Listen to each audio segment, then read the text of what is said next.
After IWF, I really didn't know where to go or what to do. It wasn't like today where you can just Google a wrestling school and start training somewhere. I was completely lost. Felt like my wrestling career was over. And then I got really lucky. I found an opportunity. Well, an opportunity found me. And it worked out well for me and my best friend, my rival, frenemy. This is Memoirs of a Cheap Wrestler, Episode 2. Christian Cruz.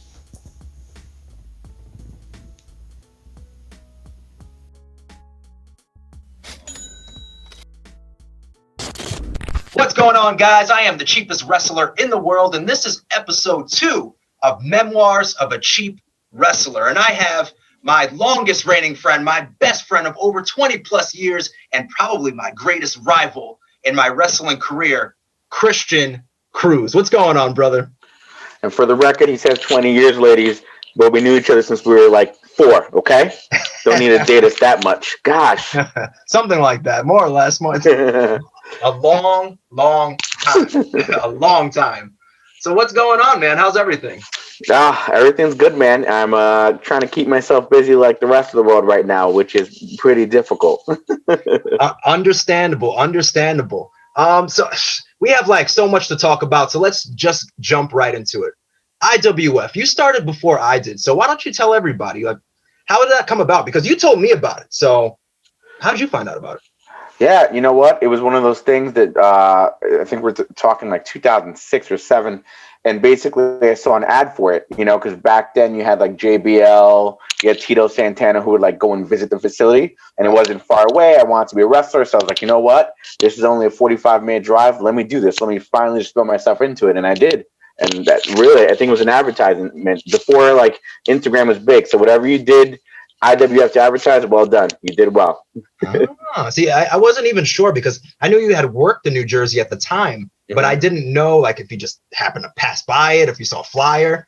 Okay, so now I know. I remember you telling me about it, and Christian Cruz started there before I did. He was there for a few months, and he ended up hurting himself, right? How did that happen?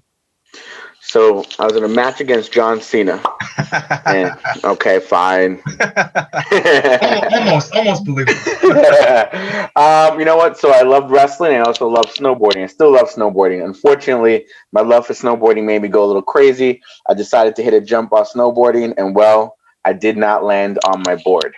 And that is the short of the long of it. So, and it's really weird because I didn't start IWF until like your hiatus. It was like you were out and then I went in and then I kept going with it and then you came back. And eventually, which I told in the first episode, there's a specific trainer there who I won't say by name, but he eventually said, hey, we don't want you to come back, Matt. I think he found out about our endeavors in North Carolina, which we will jump into right now. I don't know if you remember all the details, but it was kind of crazy. You were over my house one night. It was like 2:00 in the morning. You were knocked out. And I was on MySpace. Yes, I am dating us, ladies and gentlemen. I was on MySpace. Damn. And I saw an ad. And at this time, I don't know if you remember, but like the wrestling schools were hard to come by. Like you said, you saw an ad, a random ad. And now people just Google it. They go on social media. It's like, hey, wrestling school. But when we started, it definitely was not like that at all. It was still at a time where I was like, how do people become wrestlers? I have no idea, Like I genuinely thought someone like Chris Jericho, they just picked off the street. They're like, you're an athletic guy. And that's how someone became a wrestler, Is that why we never got picked off the street? Yeah, we didn't have that look like in my mind, Chris Jericho did. So that day I was just on the internet and as far as wrestling, I think I was almost giving up, to be honest. I didn't know what to do. And I saw an advertisement saying, hey, we need wrestlers in North Carolina, which was really crazy because obviously we're from New York, but I took it. I said, you know what? Maybe this will catapult some more opportunities. So I remember waking up and I was like, bro, I kind of accepted a match in North Carolina and they said I can pick my opponent. So yeah.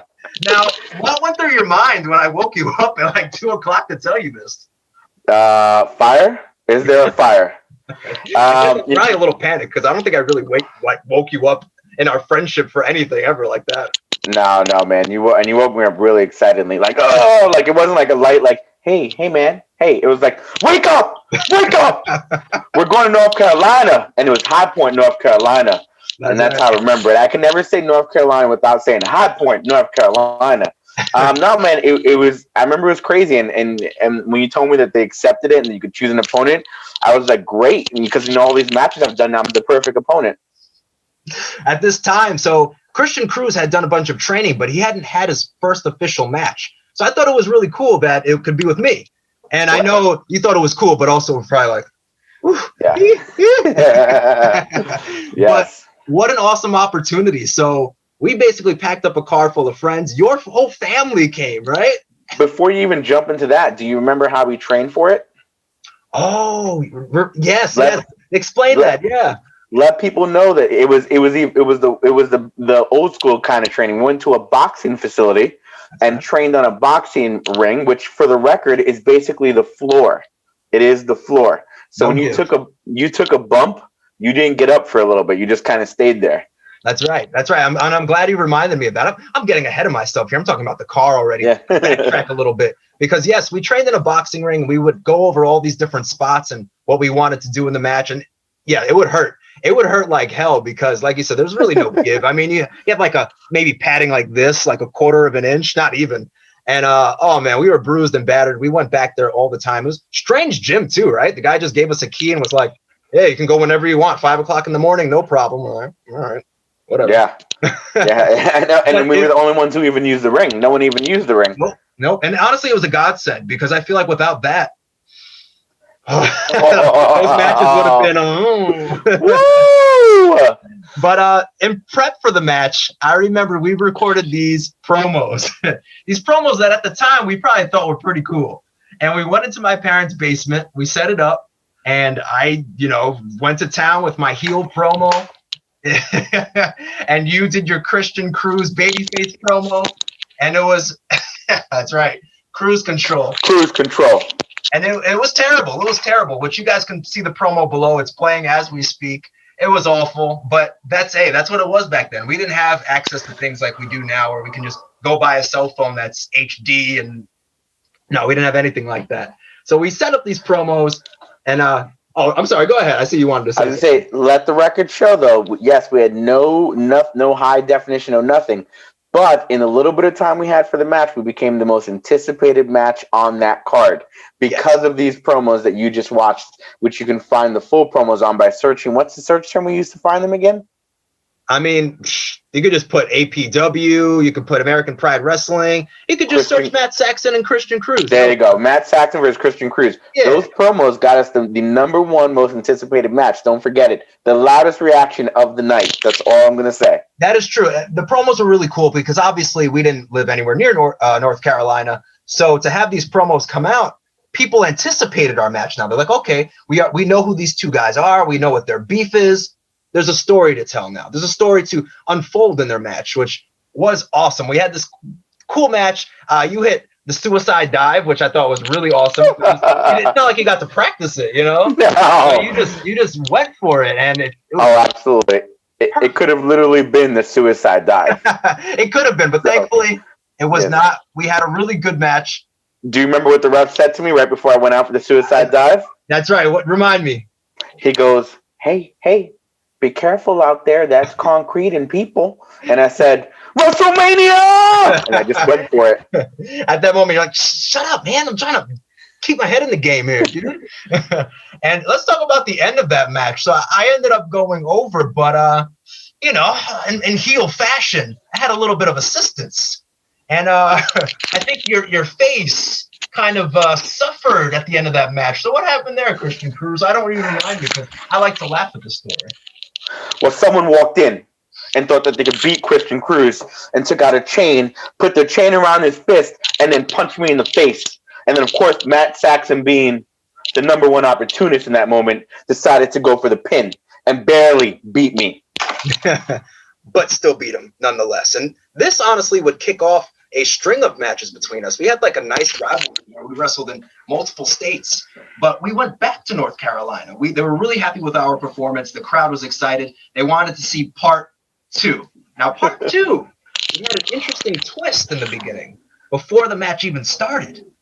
So I come out, I'm cutting my heel promo, and at this time, we have your whole family is there, we have a bunch of friends there, we have a bunch of people in the audience who are anticipating what's going to happen next. So I'm cutting this heel promo, and there's this one fan, heckling me, like literally just yelling as I'm talking, and I'm getting so worked up. And in this moment, I'm like, you know what? Time to do something a little crazy. So I was semi-familiar with the fan. I'm like, I think this will be all right. Roll out of the ring, grab the fan by his clothes, and I throw him in the ring. Now, at this point, I'm like, all right, his music is supposed to hit at some point soon, hopefully soon. And the fan's in the corner, like, doing one of these, and boom, your music hits in perfect fashion. I turn around, you drop me with the spear and giving me the punches on the ground, and the crowd just going crazy. And one of my favorite moments in my career thus far. That was just crazy. What did you feel about that? Did it man, it was nuts because I just remember being backstage waiting for the moment, and all of a sudden you grab the fan that we knew just a little, and you bring him in the ring, and everyone around the ring is like, what the hell is happening? Because, you know, at that point everyone's like, screw you, Saxon, you suck. But as soon as you put your hands on the fan, everyone said, yeah, I think everyone was like quiet. It was like just a tiny gasp. Yeah. They're like, I'm glad. I don't have anything against him, not anymore. And then they're waiting to see what he's going to do, and he rolls the fan in the ring. And you're right, it took a moment for the music to hit because the guy who was cueing the music, he was saying something to me, and I'm like, go, go, go, go. And he kind of stalled it, but that poor fan is in there like, and the fans around are like, never going to heckle that guy again. I'm over here like, look, I'm kind of like a hawk. I'm just staring at the fan like, oh yeah, you made a mistake, bro. All right, that music's gonna hit any second, bro. You made a mistake. Now I'm gonna hurt. All right. But no, it was honestly one of the coolest spots that we did. We had another successful match, and I went over again. And now at this point, it's like, all right, the heel goes over again. When is Christian Cruz going to get his revenge? So that was North Carolina, which was just one of our many chapters, because the next match we had, our third match, took place at TMPW, where at the moment I was the heavyweight champion, and we were in the main event. Now, I loved this match. Well, at least I think I loved this match. Same. The one thing that really, really sucked about this match is we never got to watch it after. For some reason, the footage got destroyed, and we never got to see, which maybe is a godsend because we feel like it was excellent. I still really do. But my favorite part of that match, if you guys are familiar with Tessa Blanchard, she hits that springboard code breaker, but there was a man who hit that move first. And you're looking at him, Christian Cruz. So we did this spot in North Carolina, and it went over so perfect. It was beautiful. Nailed it. So we go to replicate it in this match in New Jersey. Oh, man. Well, what we didn't really think about was the ceilings were really low. I mean, you couldn't stand on the top turnbuckle. So I give Christian Cruz the Irish whip. He springboards, and all I see is his upper body go into the ceiling. And at that point, I'm like, and then boom, I just feel your feet drop kick my chest. Yes. And I'm on the other side of the ring like, what just happened? What was going through your mind besides the tile in the ceiling? Yeah, I was going to say, the tile. I just remember, you're right. Whenever we look back and we think about that match, to me, I'm like, that was a WrestleMania match. Like, that's how it feels, We're in the main event. Again, I think you and I had this great ability to, really get the crowd into it. We were never the best wrestlers, but we were always the better entertainers on the card. Right. And we would get people into it, even if they didn't know us. But, yeah, you were the heavyweight champ. I was going against you. I was a new guy, but still we had him going and chanting and screaming. So the adrenaline's running. I get to the top rope. I don't notice how close the ceiling is, but when I think about it, I jump off the top rope. Next thing I know, it's completely dark. I thought I fainted in the air. The next moment after that, I'm on the ground. You're far away looking at me, trying to hold your head, but look at me and see if I'm okay. And I'm like, I'm ready! I think in that moment, it didn't even phase you. And I'm over here like, this guy just went through the ceiling and drop kicked me. And I rolled across the ring. I'm like crawling back towards you like, I hope he's alive. Yeah. Match to finish. Yeah. But it ended up being what I believe is our best match. And Absolutely. And the loudest match of the night. That, no matter what, is for sure. for sure. And like I said, best match we ever had. And that wasn't all. We had more to go. So we ended up wrestling in Pennsylvania after that for EGW. We had it just hit me now. And I think maybe that's why you're laughing. So this match was probably our worst match of all of them. It wasn't. No. It wasn't our worst match. It was professional wrestling's worst match of all time. I thought you were going to say your worst match. Yeah, it was bad, man. It was just one of those things where we went on like a string of botches and just couldn't quite recover. Like we kept trying to recover and get it back together, but we just couldn't. It was like dun, dun, dun, dun, dun, dun, dun, dun. And I'm like, come on, like it was a rough one, man. But the one cool thing about that is we wrestled multiple matches that night. I ended up facing another guy named Justin Time, and then at the end we had a triple threat match. Yes, which was pretty cool. And you guys can see some pictures below. You guys hit the heart attack on me. It was really dope. I believe Justin Time went over in that. But one thing that's cool about our rivalry is it was all up and down the East Coast. I mean, from North Carolina to Pennsylvania to New Jersey. And when I think about it, let me ask you this. Is there anything that you wish happened differently or wish that we had done after all of that? You know, I always wish that I had wrestled personally for myself and against you in New York, just to be in our home state. You know, that'd be the thing. And then the other thing too, which, you know, I guess we're behind the scenes now, right? So we can say these things. As much as I hated you on camera, I wish we had tag team together, because I think that we would have taken that excitement and been the hottest act on the card, hands down. No question about it. Yeah, I mean, definitely we probably had some Miz and Morrison vibes at least, right? Oh, 100%. But honestly, I would say better. Like, I don't mean to toot our horn. But Miz and Morrison are cool, but they're very like PG. They don't really really bother people, you know? Yeah. Man. Like hecklers. Oh, absolutely. Absolutely. So that would probably be my number one thing is, you know, had we settled everything in the rivalry and moved forward, I would have loved to have tag team with you. And we would have gotten some cool, sneaky wins, I bet. Absolutely. Before we go, I think, you know, you mentioned a couple of things that you wish happened, but I think at least one of them is still a possibility. Said we should wrestle in New York, and I am telling you this because I already told Ness Lopez, I already told Kareem West. I have a top 10 list, a hit list, if you will, of wrestlers that I want to get in the ring with at least one more time if I had already. And you, Christian Cruz, are on that list. So, this New York dream match that you have, are you ready? Well, unlike your hair, I'll be there.